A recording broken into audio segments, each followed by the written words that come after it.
What's good, YouTube, man? This is your boy Upchuck Gaming back at it again. Appreciate you coming back, as always. It feels like the good old days. It feels like how I felt when I was 9, 10 years old. Going to the arcade, just, you know, being there all day with like $5 and just playing fighters. I literally, before I even had a console in my house, I was at the arcade, because that was like my only means of me being able to play games, unless I go to my boy house. So I used to go there early Saturday morning. My grandma used to give me like $5 or whatever, and which is like 20 quarters, which is that's cool. And I'd be there all day, playing games like Mortal Kombat 2 and Killer Instinct, and Samurai Showdown, Marvel vs. Capcom, and the list goes on and on and on and on. And you literally spend hours up there. If you're not playing, you're watching. You feel like, man, what can I learn from this guy? He been on the six for a long time. Is anybody gonna be able to knock him off? I had a boy named AJ who was a savage in Marvel vs. Capcom. He was a straight savage. Easily the best player I've ever seen when I was that age. So I'm getting back to that now.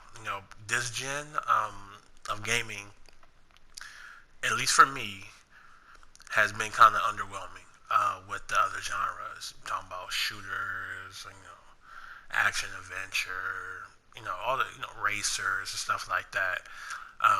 But it seemed like this year has been a really good year for fighting games.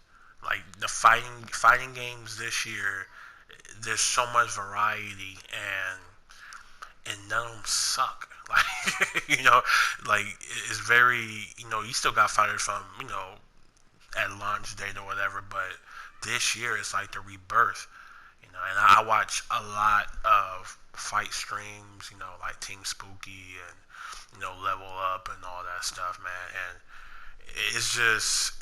I don't know. It feels like I'm a kid again, because I love to learn. Like there's so much to learn in fighting games compared to other games.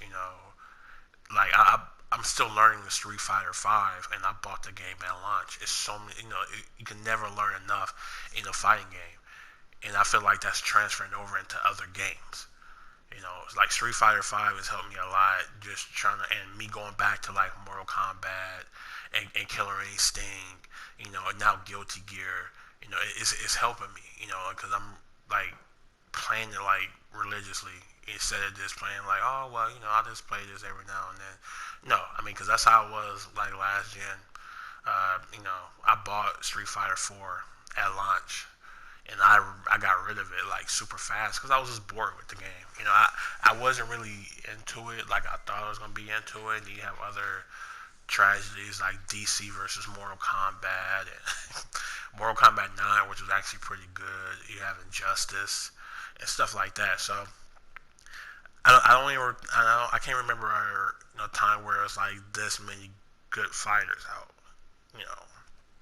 And I mean this year alone you have Mortal Kombat XL, you have Guilty Gear, Street Fighter 5, King of Fighters, and it's a couple others too that's like kind of flew under the radar, kind of like Anime Fight. I think Blaze Blue came out this year too, and Nitro something. I can't remember the name, but it's just a great time to like get into fighting again. It's so much variety, and again, like none of them really suck.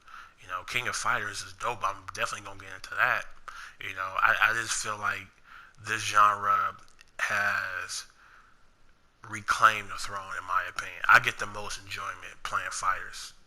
Just, maybe it'll change, because I am still a sports guy, and I do play Madden, I play UFC, I play 2K, I do play other sports titles too, but my opinion, like, fighters to me is one-on-one, and there's nothing that like hinders your performance. It's either you win or lose, and if you lose, it's because the other guy was just better than you. He didn't make the mistake when you made the mistake. There's no AI trying to help you. There's no OP character. You know what I'm saying? Because if you pick a good character in the game, that doesn't mean you're gonna be good with that character. The character can be good, but you have to. That was a nice combo right there.